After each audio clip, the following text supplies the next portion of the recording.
Monsieur Lellouche.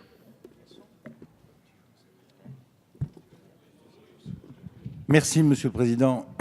Ma contribution à ce débat ce soir concerne l'attractivité de notre capitale et de bien d'autres villes de France.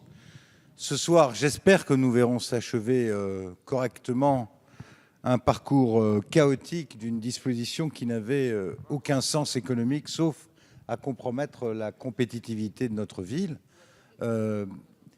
Notre ville qui est en compétition avec bien d'autres capitales dans le monde pour les congrès et pour le tourisme. Nous recevons 40 millions de touristes par an, mais c'est une bataille quotidienne. Or là, il y avait un mauvais coup en préparation par les deux H de la région.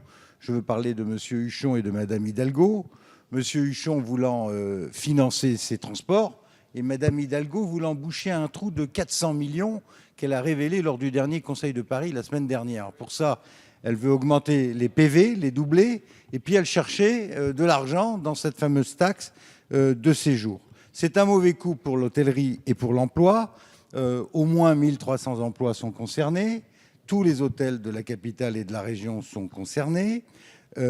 C'est un mauvais coup aussi qui ne profitera pas à l'Office du tourisme, puisque cet argent n'est pas redistribué à l'Office du tourisme.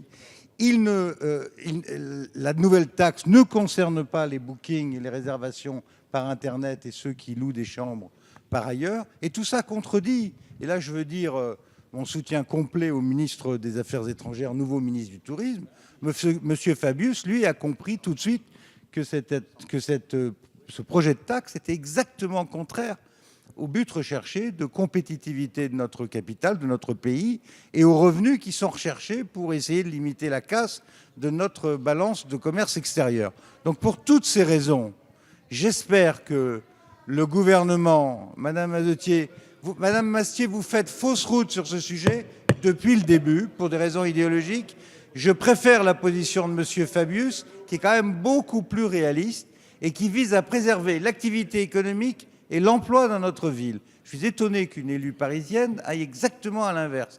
Et j'aurais souhaité d'ailleurs que M. Fabius et Mme Hidalgo se concernent. Donc ce soir, j'espère que la sagesse du gouvernement, dans son amendement de suppression, l'emportera et que nous pourrons aller nous coucher en préservant la compétitivité de la France et de la capitale. Monsieur Fasquelle.